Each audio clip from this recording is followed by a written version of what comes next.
Feels good. That's all the time I needed to fill. I appreciate that. Thank you, man. Feels great. I'm feeling good. I actually just recently had to go to the emergency room, though, and I had some stomach virus thing. I almost called an ambulance. It's weird, even considering calling an ambulance for yourself. You know?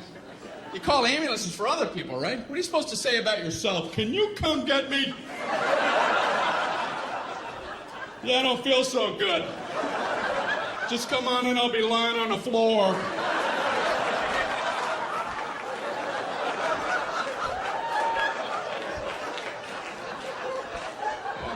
I'm just looking at the phone going, I don't know how to do this.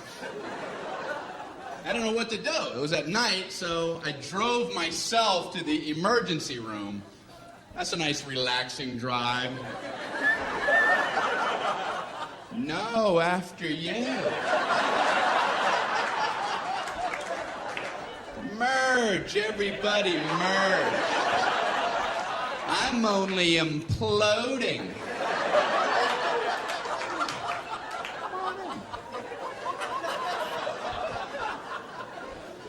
So I pull up at the entrance to the emergency room. No valet parking. I mean, if that's not the biggest oversight in our solar system.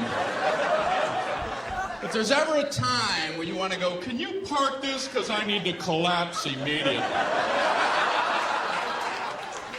But no, I'm circling around a parking lot. Can I park there? I think I'm going to die. I'm dying too. Okay, go ahead. Yeah, I'll go up a couple levels.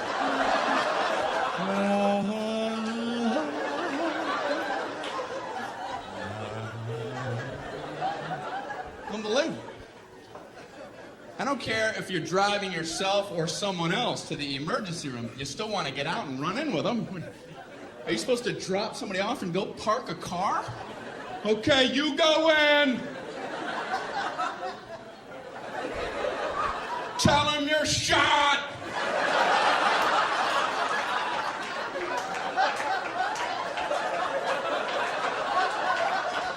Ask them if they validate.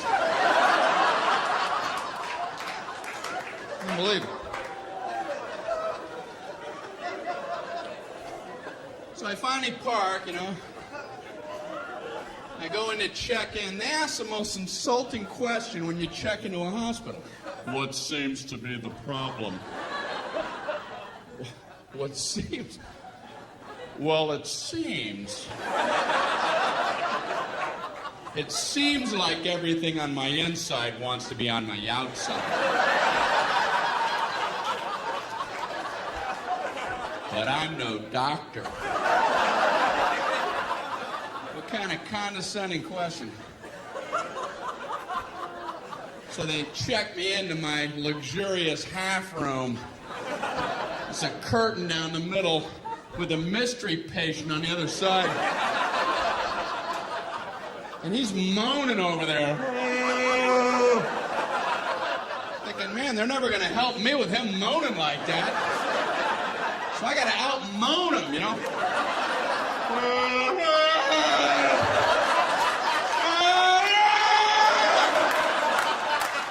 Quit moaning, we're all hurting. The whole floor is like a haunted choir. It's got to be hell to work in this environment.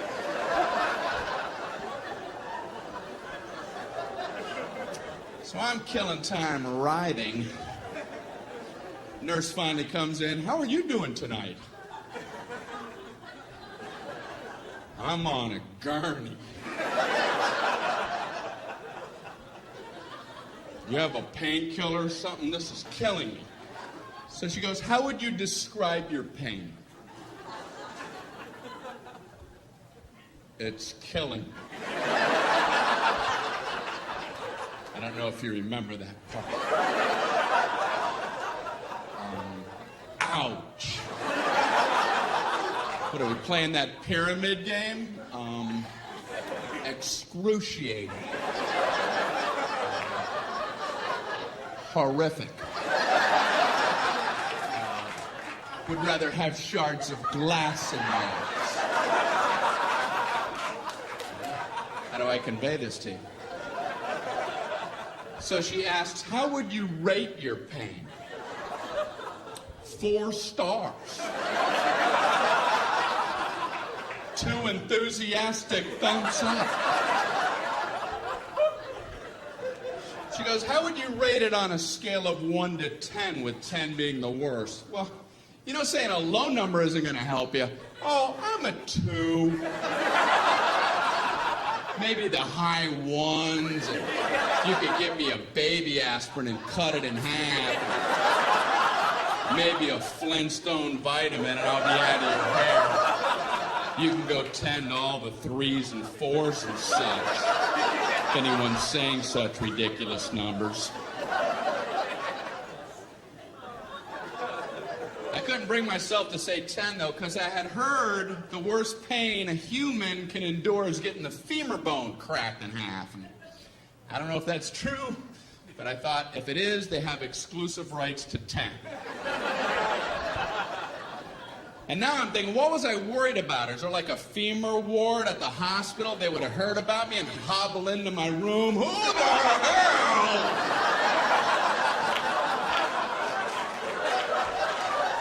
had the audacity to say he was at a level 10?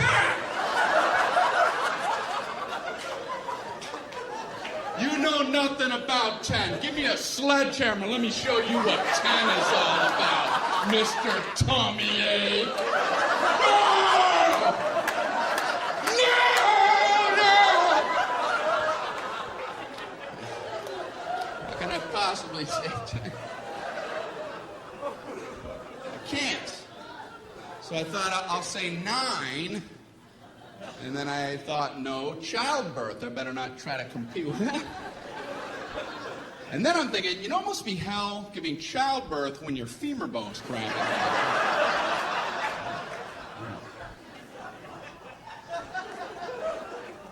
So I said, I guess I'm an 8. She goes, oh, okay, I'll be back. I'm like, oh, I blew it. I ain't getting nothing with 8. But she surprised me. She comes in, she goes, the doctor told me to give you morphine immediately. And I'm like, morphine? That's what they gave the guy in Saving Private Ryan right before he died. Okay, I'm a 4. I'm a 0. I'm a negative 11-teen. Morphine. So they gave me morphine. Wow. All I know is about 15 minutes later, just for the hell of it, I was like, I'm an 8 again.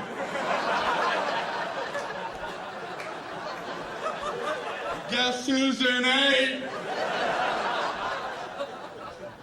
And they finally checked me out. I'm walking down the hall going, say 8, say 8, say 8, say 8. Happy 8 day. Did you get some 8? Did you get any 8? What am I throwing? You can't throw a number. Johnny Appleseed, did you get any 8 over there? I don't understand my own visuals. All right. Up here throwing numbers around. I'm fine now, I think. I don't know. So they sent me to my regular doctor for a follow-up, and I was nervous going because my cholesterol. I knew it was going to be high because last year it was high, and I hadn't done anything different.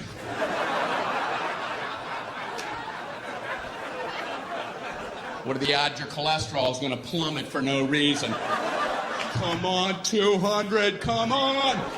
337, how can that be? I had Burger King coupons in my pocket. It's inexplicable.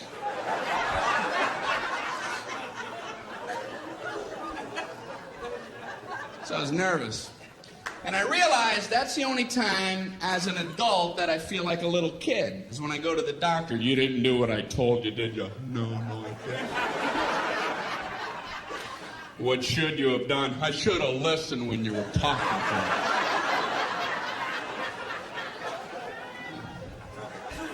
what are you going to do from now on? Pay attention when you say things. When are you going to start? I'm going to start right now. Immediately. Tall doctor. He's a good doctor, I think, you know. I told him I get heartburn sometimes, so he goes and gets me a list of things that cause heartburn. I'm looking at the list and I'm like, I already know this. I know how to get it. That's like going into the hospital with a cannonball wound and they show you a list. Here's how you get cannonball wounds.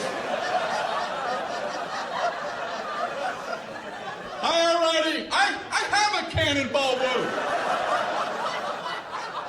It's gaping. Do you have a tube of cannonball wound ointment?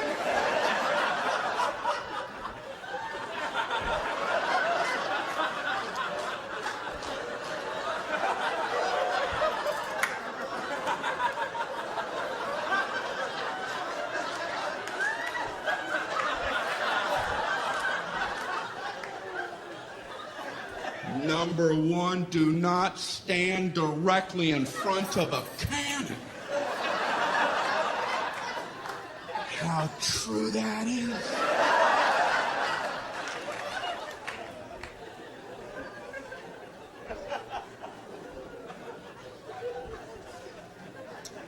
So, my doctor looks at me and says, you should probably drop a couple pounds there, Brian. Thank you. Only your doctor has carte blanche on insults. He just insults you for a while, and then you pay him for the insults on the way out. Boy, you should lose some weight, and those moles are looking pretty weird. All right, how much for that, Doc? When can we get together again? Big fat mole man walking out of your office. Thanks for the confidence boost. I'm off to the Macy's Day Parade. Grab a rope! What does he care? You're big and you're ugly. Next. He does care. Doctors are good people. That's why they avoid the word pain. It's a buzzword. They won't hit it a lot. They don't want to scare anybody. Doctors will tell you all about pressure. They'll tell you all about the pressure you're going to experience.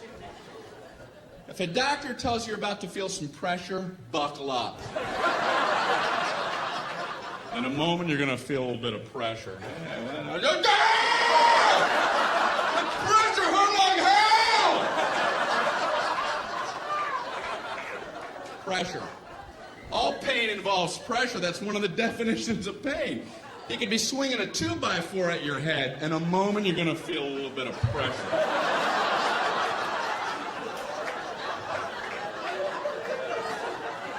Hey, bring it on. I'm good under pressure. I like pressure situations.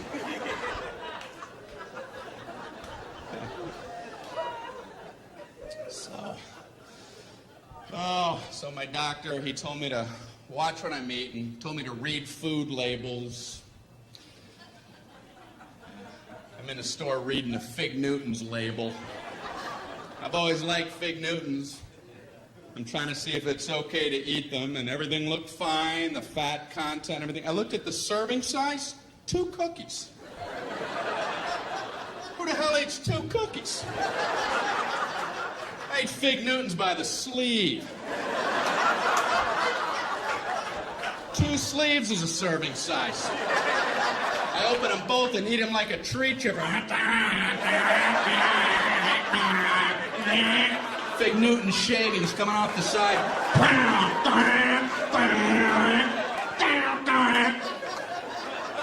And I put a Newton catcher and empty that bag out as a snack. What the hell are they talking about? 2 Fig Newtons. They're the size of a postage stamp. You want another one? Well, I don't know. I've already had 2 whole entire Fig Newtons. Maybe I could try to muscle one more down, but I don't think I'm gonna. I am stuffed to the rafters.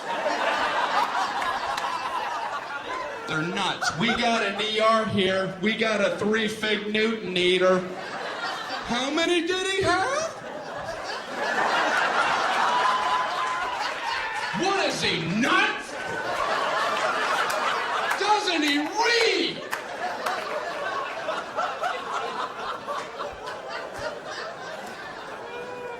Who's coming up with serving sizes?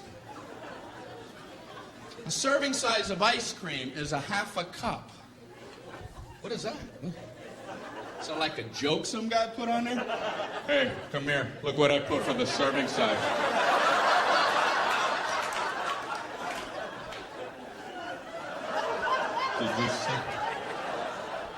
I just did it as a joke, but they're going out like that. I don't know what to do.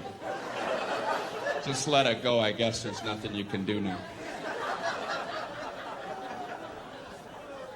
You ever know anybody to eat a half a cup of ice cream? Hey, you want to go grab something to eat? Oh, no. Not a half a cup of ice cream. Yeah, a whole half a cup. I just kept eating and eating and eating. I must have had 2 spoonfuls.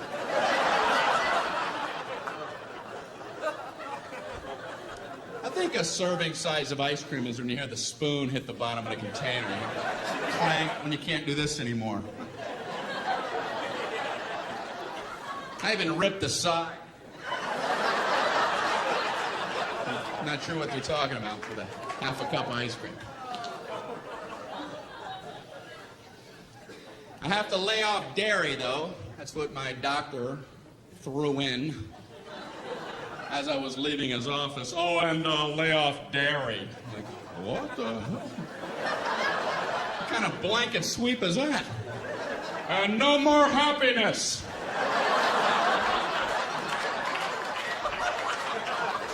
Away with you!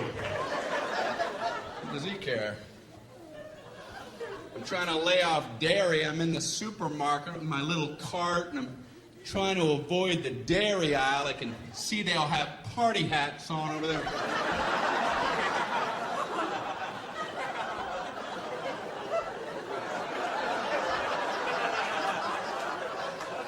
I'm in the juice aisle. Slooped over with juice people. Ugh. I learned something in the juice aisle, and that is, I don't know what's going on with cranberries, but they're getting in all the other juices. Whoever the salesman is for cranberries does a great job. He's showing up everywhere. Hey, what do you got, apples? Put some cranberries in them. We'll call it cran apple. Go 50-50. What do you got, grapes? How about cran grape? What do you got, mangoes? Cran mango. What do you got, pork chops? Cran chops. Why don't you back off, cran man?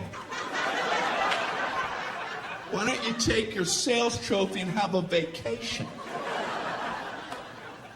He's working too hard. He's making the other fruit guys feel bad, you know? Like the banana guy wakes up. Man, I ain't into nothing.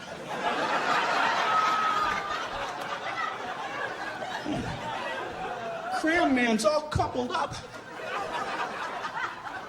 You gotta get cracking, banana man. You gotta get on a stick.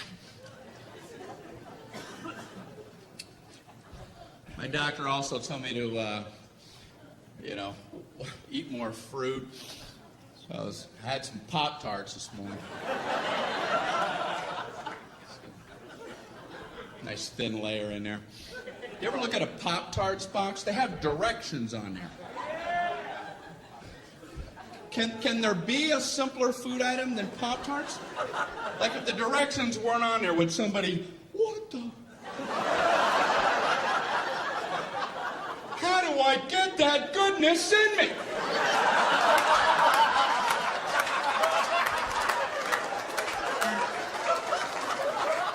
What do you do? How do you get it done? You read, man. That's what you do.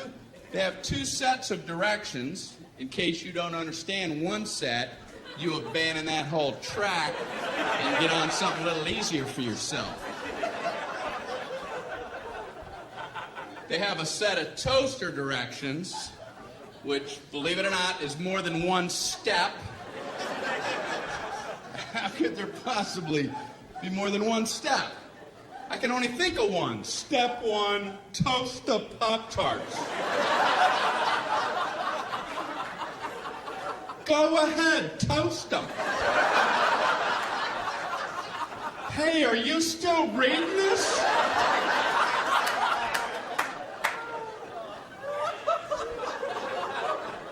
But they've managed to break them into smaller increments. These are some of the actual steps. I would love to be in the room watching somebody who has to consult these toaster steps. Okay, number one, remove pastry from pouch.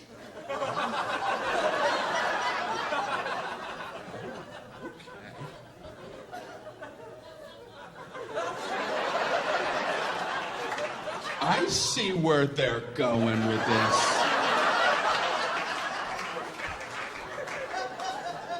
We're banging on all cylinders now. Number two, insert pastry vertically.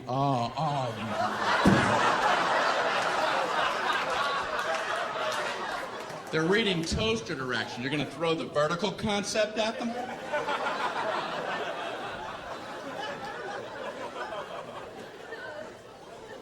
Then they have a whole set of microwave directions.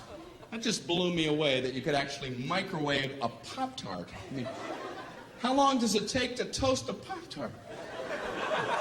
A minute? If you want them dark? People don't have that kind of time. Listen, if you need to zap fry your Pop-Tarts before you head out the door, you might want to loosen up your schedule.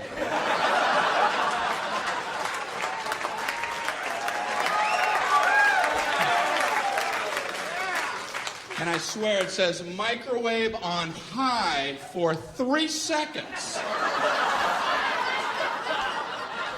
I don't think I want to wake up and be eaten in 3 seconds. The alarm goes off. Put him in. Ding. Much later. I gotta get out of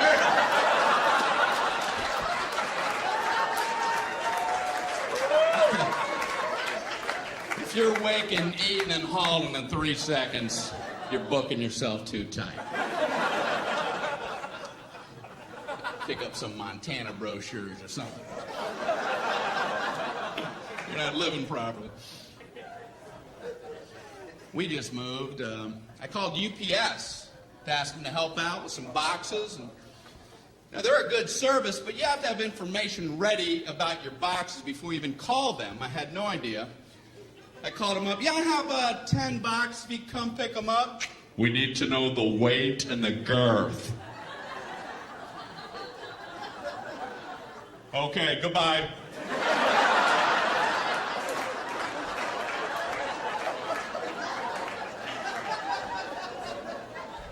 So I called back, we need the weight and the girth. Okay, I don't know what the weight is, and I don't know what girth means.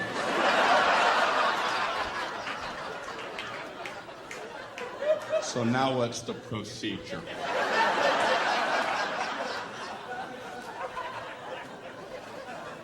So this guy talks to me like I'm 4 years old. Well, do you have a bathroom scale? Yeah, but if I put the box on a scale, it's going to cover up the numbers!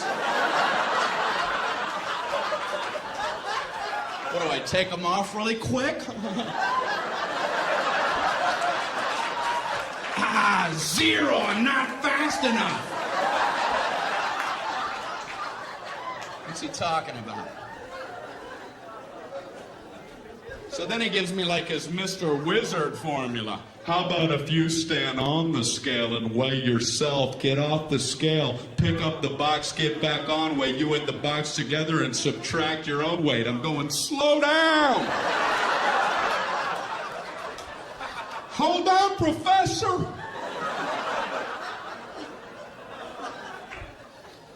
I know this guy's never tried this, because I tried it, and you still can't see the numbers!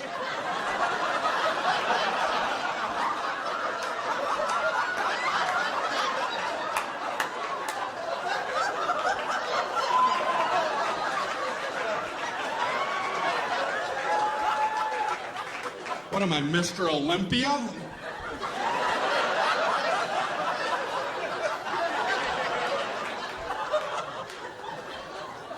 £3.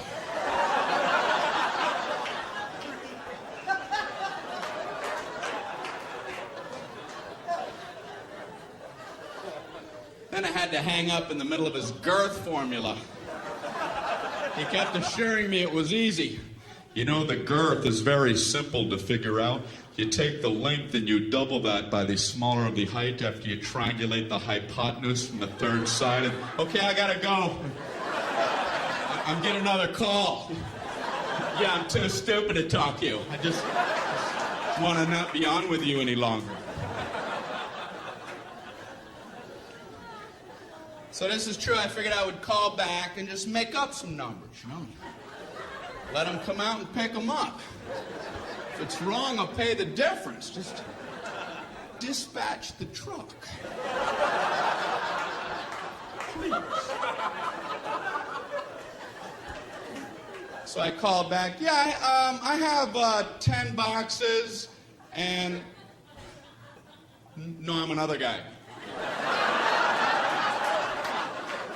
Yeah, and they all weigh exactly 22 pounds, and they'll have a girth of 3. 3 what? 3 girth units.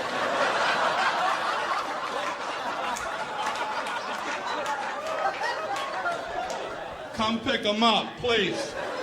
I'm begging you. They're boxes and they're brown and they have tape all on them. And they probably fit on a dolly. Why must you torture me?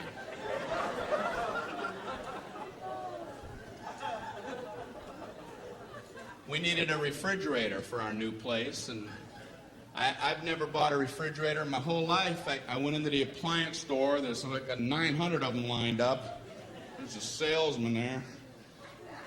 What's this guy supposed to say about refrigerators? Well, you have this refrigerator right here.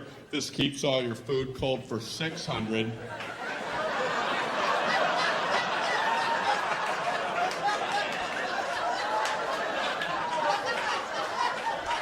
You've got this refrigerator. This keeps all your food cold for 800.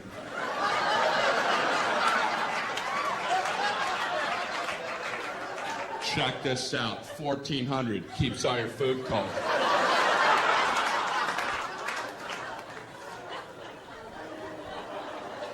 So this guy's working me on this one. I've never seen a guy work so hard. This one is a very nice refrigerator. It has a meat drawer.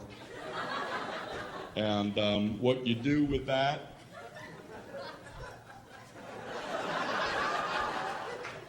you would put meats.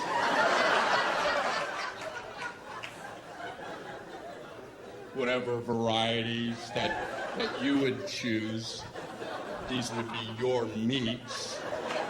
So there's no requirement on the types of meats. You could pick bacon,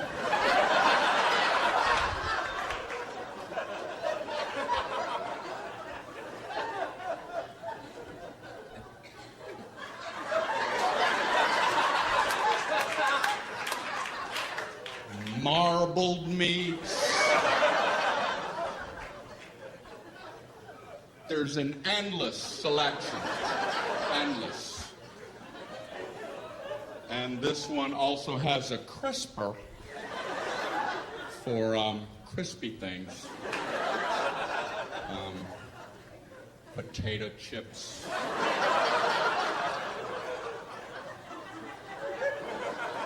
Look in the door when the door's open. This has an egg area.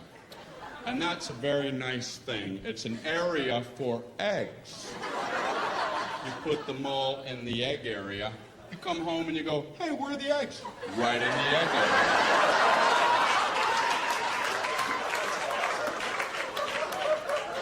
And they're all written in cursive, and that's a real nice feature.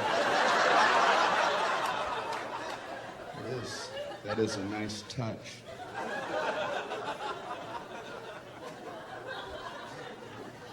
We also had to get the phone turned on. I'm at my friend's house. I call the phone company. Can you turn on our telephone? Okay, it's going to be a problem. I figured. How? Why? It's just going to be a big nightmare. That's our policy. It's going to be a nightmare. Something about hell on earth.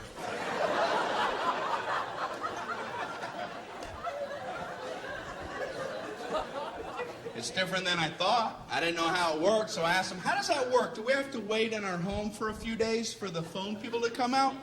No, we do it differently now. We can just flip the switch from right here. Oh, great. Can you go ahead and flip it? We're going to flip it next Thursday.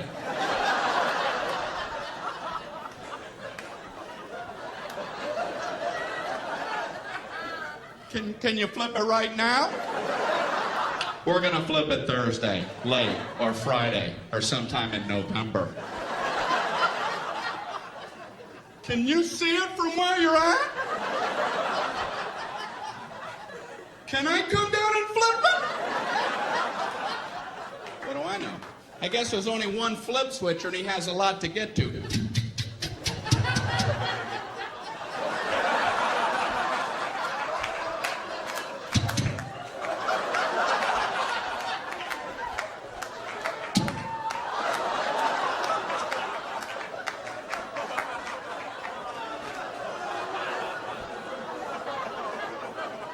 I assume they're tiny. Maybe they're big giant switches. They're really hard to flip, you know?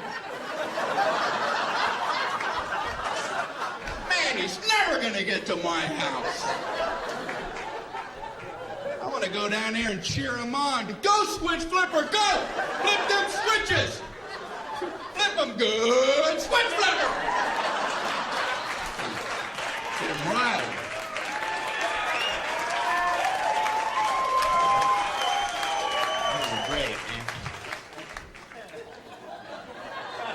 So I had to use a phone to book the flight to come here, and the reservationist gave me a confirmation code. And like I'm an idiot, she gives it to me like this. Mr. Regan, your confirmation code, jot this down. It's B as in boy. Oh, okay.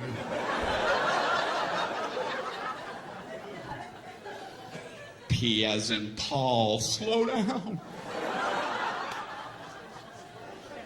K as in kite. Oh, I know kite. I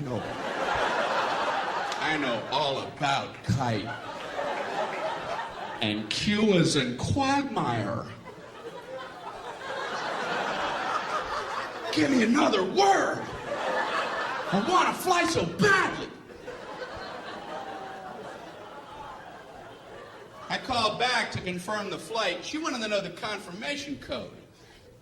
I don't know about you, but I feel like an idiot trying to quickly come up with words for letters. And I'm panicking on a phone. The confirmation code, it's B as in, oh man, baked beans.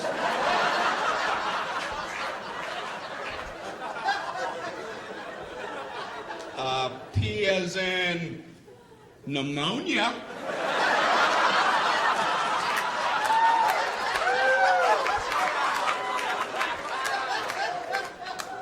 K as in Gaddafi. And Q as in Gaddafi.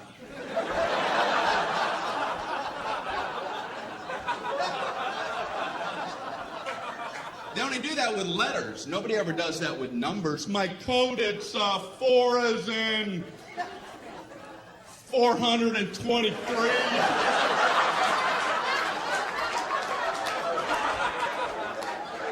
2 as in 2,941. No, 47.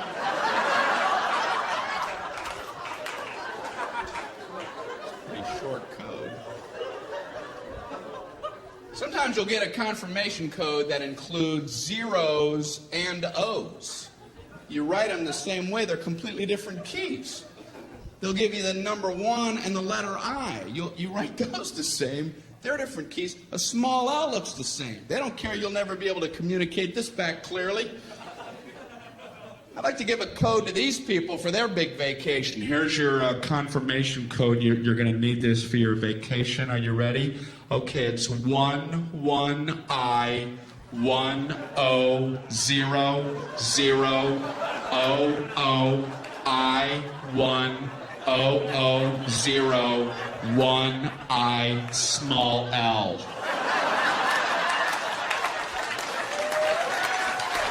Yes.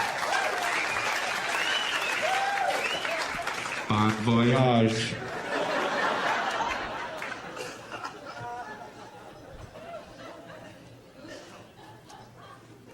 You know, I flew here. How come the first class people they can just get on whenever they want? I've always hated that. First class people, board at your leisure. Take your time, first class people. Coach people, no wait, sit, scuzz. Wait, little piggies.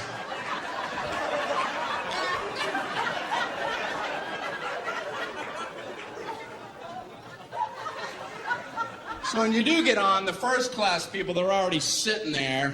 They're all sprawled out in their big thrones. Bring me the head of a pig.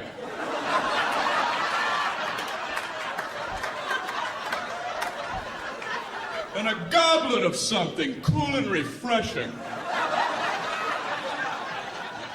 Anyone have a fiddle?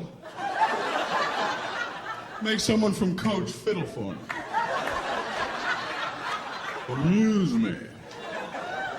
They have fiddles in the overhead racks up there. You're not allowed to even use their bathrooms. The bathrooms up front are for our first class passengers. The coach bathrooms are located at Newark Airport.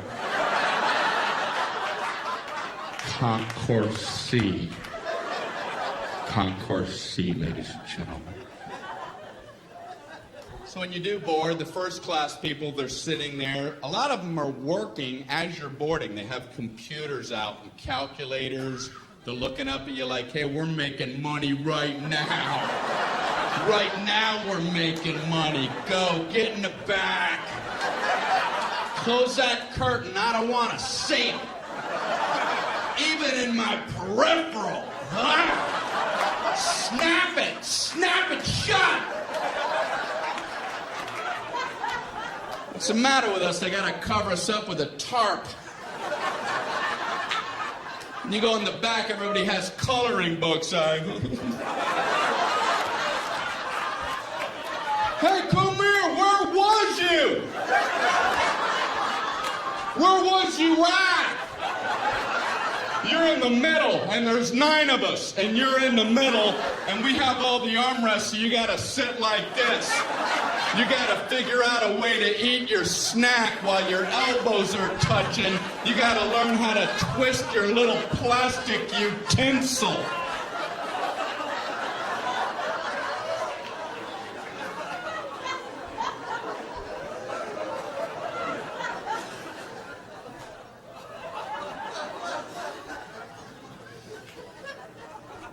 I like to sit way in the back.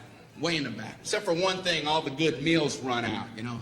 You're poking your head out from row 199. The flight attendants are this big.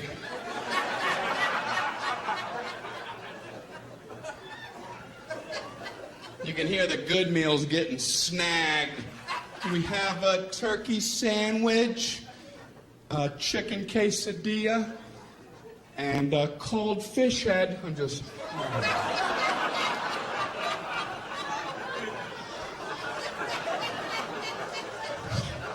I wonder what I'm gonna get.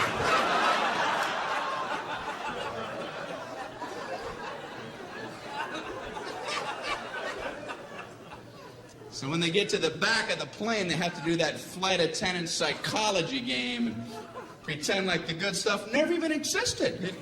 It never even was. Would you like a nice cold fish head? They're frozen solid, frozen head of fish. The eyeballs in there and the skeleton's coming out. It comes with a turnip and a spork. I was wishing you'd have one of them left, wishing upon a star.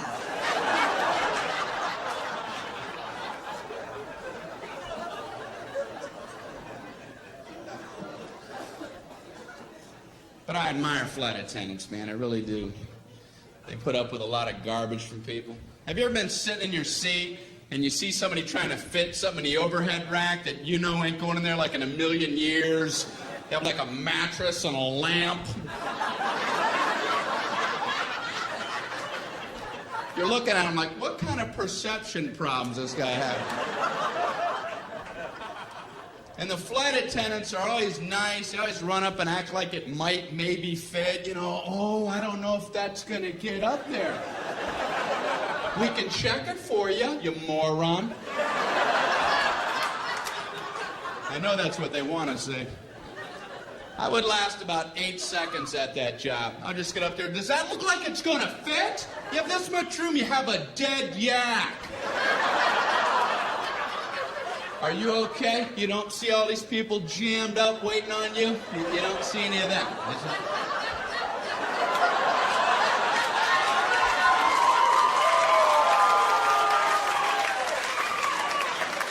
Oh, this is your world. It's all about you. You let us know when you're all set, Captain You Planet.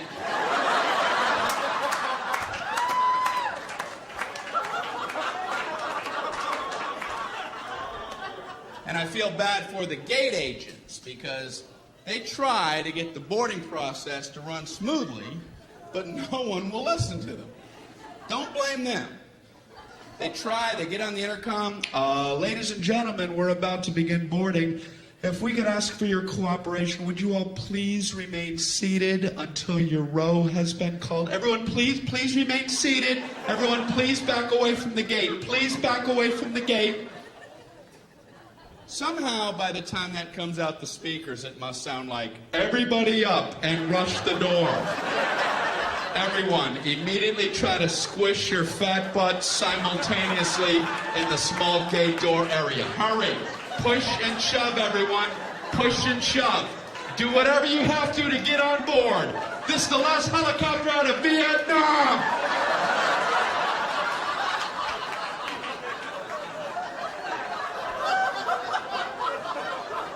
I'm embarrassed to be human. I want to get on! You're gonna get on. I want to get on before everybody else!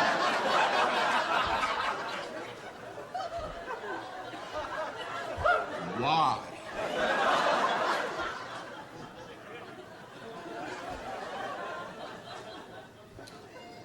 Human beings, man. I'm sure you've been at airports with the moving sidewalks. You know the whole stand right, walk left concept? Well, for some people, unlearnable.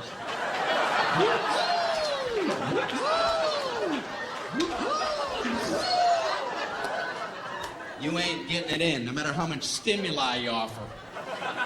I've been on them where I don't understand how people don't see that that's the system. There's a big yellow dotted line going down the middle, and it's stenciled every 3 feet on the sidewalk. Stand, stand, stand, stand, walk, walk, walk, walk. On the handrail, stand, stand, walk, walk. Up here, stand, walk. Pictures of people standing, walking. And I've seen footprints together and apart. And you still have people riding that left handrail. It's fun to fly.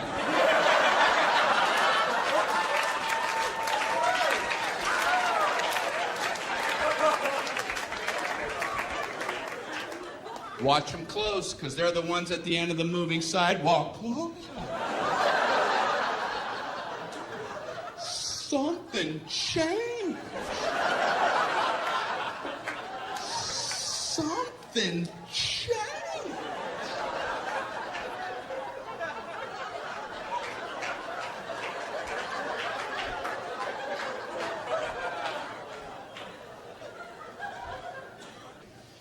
I'm trying to get into inventing, and that's hard.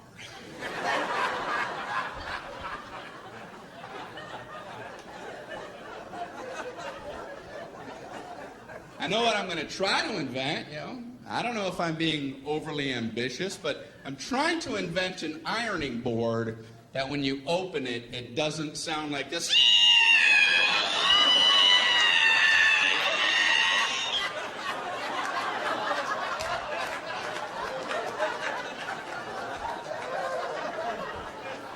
Every ironing board I've ever opened sounds like a witch being boiled in oil.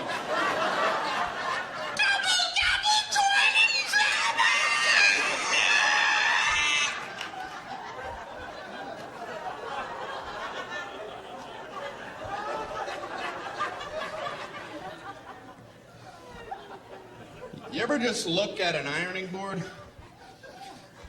Can you imagine getting that approved in today's safety-conscious world? What did you want to get an approval on? I call it an ironing board. I want to have like a surfboard-shaped device about this high, and I want to support it with two thin crisscrossing poles so the center of gravity is precariously high. So the slightest nudge would be sure to topple it. Then I want to put a big hot metal thing on the top of that with water, the temperature of lava oozing out the sides and dripping off the board for burn wounds. I want one side to be a white hot heat for scarring. I want the sheer weight to be able to cause blunt force trauma. And I want the whole thing to come to a point for puncture wounds. Oh. It seems a little unsafe for adults. I'm not finished. I want a cord coming down so you get the toddlers involved.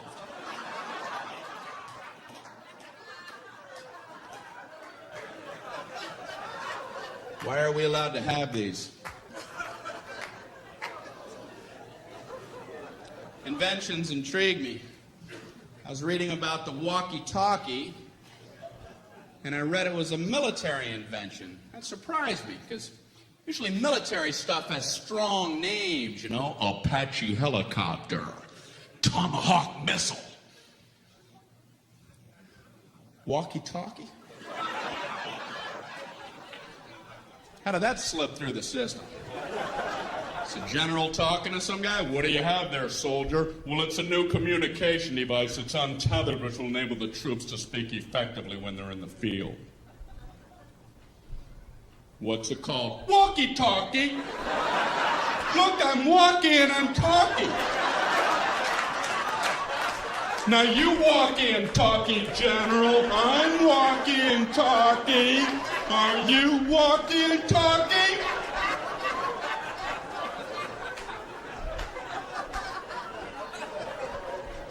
I like it, soldier. What's this explosive device? The whammy-kablammy. And this is the Rudy Tooty aim and shoot.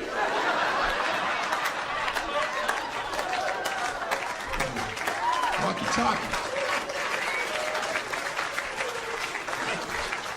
I'm wearing new contacts. I just had my prescription changed after 6 years. You ever wait that long?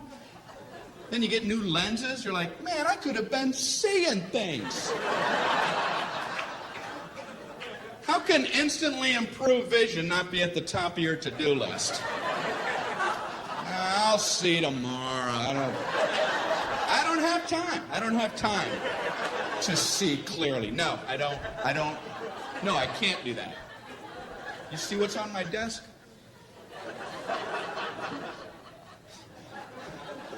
So I go in for the eye exam. I don't know about you, but I concentrate like crazy during the eye exam. You don't want to get a D on that thing. End up with these big, thick Coke bottle lenses. I didn't take it serious.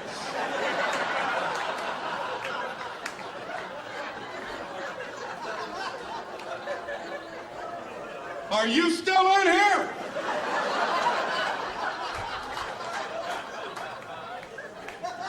I'm just seeing shadows and shapes. It's important. They don't call it a quiz.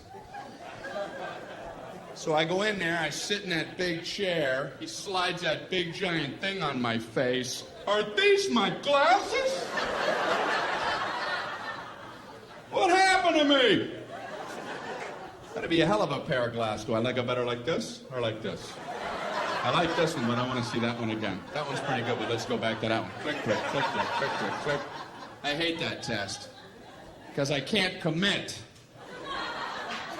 I can feel my eye doctor losing his patience with me. Let's try it again, Brian.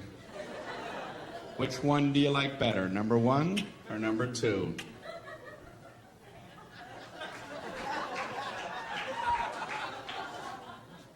I don't like either one of those. Yeah, but that wasn't the question I asked, was it? I asked you which one you like better, and I was careful to phrase it that way.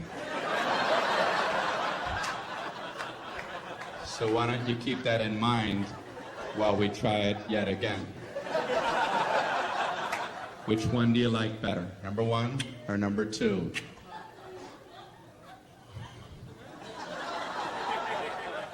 They're about the same. Well, why would I waste your time and mine by making them both the same? Did you ever stop to think about that? You ready to try it one more time? What do you want from me? Way too much pressure during that entire exam. They do one test every time. I don't know what they're looking for. All I know is I get an anxiety attack in the middle of the damn thing. Tell me the exact moment point A is directly over point B. I'm like,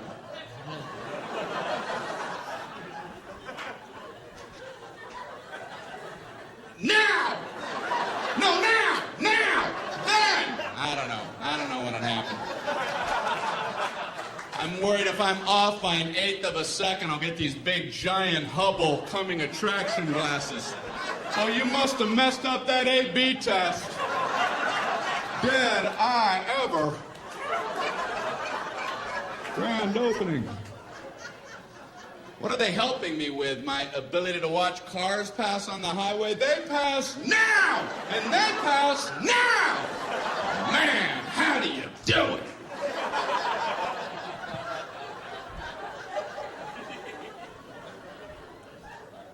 It's weird in the eye exam room. It's just him and me. It's dark in there. The door's closed. I feel strange when he pulls his chair up uncomfortably close to you.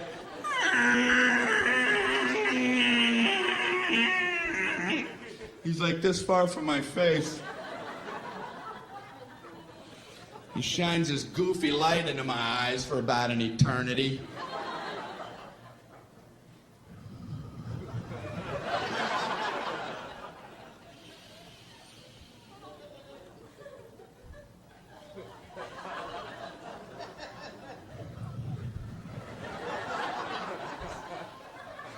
How you doing there?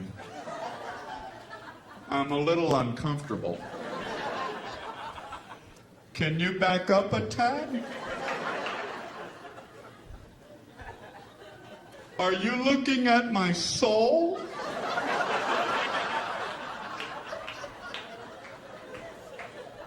You want a Tic Tac?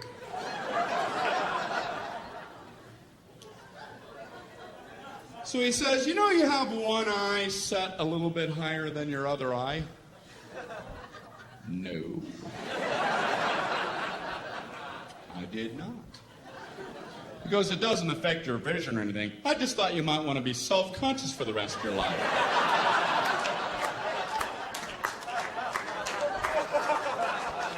I went out to my car mirror. Am I some kind of monster? Is that a hump? I am not an animal. I am a man. What's the matter with him? Then he asked me, would you like to try trifocals?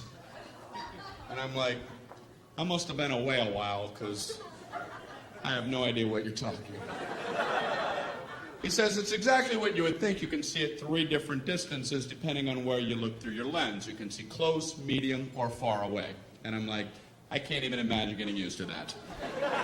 There's a book, there's a plane, there's Alpha Centauri!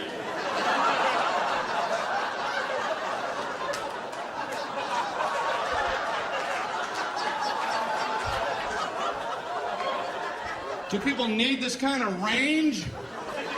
Is that a fly in my nose? Is that a comment? I'm actually kind of quiet off stage. A lot of people don't realize that. I was at a dinner party recently. A bunch of people that I don't know. One guy talking plenty for everybody. And then me, myself, right, and then I, and then myself, and me. I couldn't tell this one about I because I was talking about myself, and then me.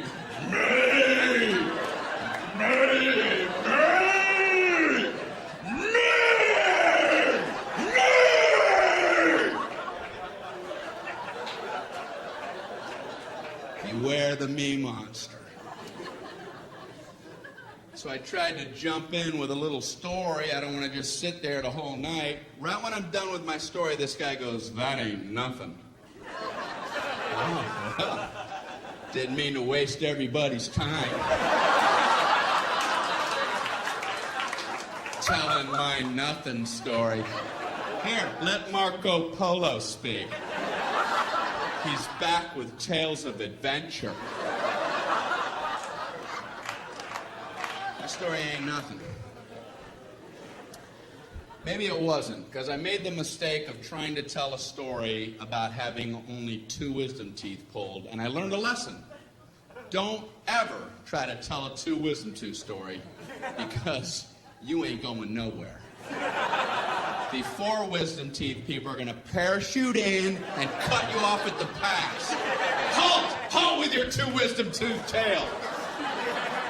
You will never complete one. Trust me. I'm trying to tell my story. You know, I had some wisdom teeth pulled. I had 4 pulled. Oh, okay.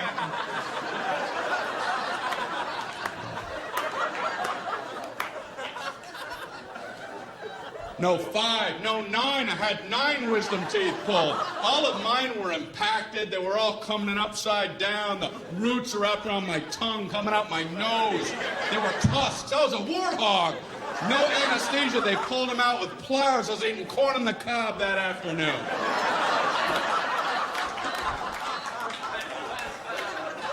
Pin the blue ribbon upon his chest. That knocks the socks off of my wisdom tooth tail. Why do people need to top other people? I've never understood it, and I see it all the time. Obviously, people get something out of it. At best, people wait for your lips to stop. Yeah, let's finish.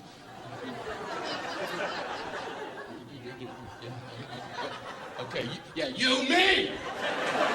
You, me! You see the difference? You see that? Now I do. What is it about the human condition? People get something out of that. That's why I have a social fantasy. I wish I was one of the 12 astronauts who have been on our moon. They must love knowing they can beat anybody's story whenever they want. They can sit back quietly at a dinner party while some other person, some me monster's doing his thing, and let him go. Let him run with the line while you be quiet. Oh, really? Let him have his moment. Yeah, I'm a big traveler. I have my business. I got my own global enterprise I got to check. You know, driving in the Autobahn because I keep a fleet of sports cars over in Zurich. You know, I got this Swiss account that I want to check it. Mount Kilimanjaro expedition, might have to cancel that. You know, runways in Aspen are a lot shorter the first time you go in there. The Pacific Rim Company, we're going to try to take that over. And global enterprise.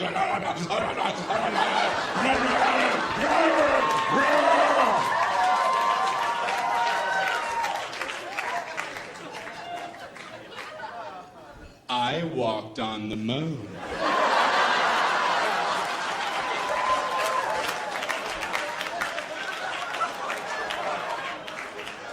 Well, you have the floor, Moonwalker. You know, you mentioned driving on the Autobahn. That reminded me. Once I was driving in the Sea of Tranquility. In my lunar rover. And I, too, was worried about our speed till I remembered, wait, we're the only ones on the moon.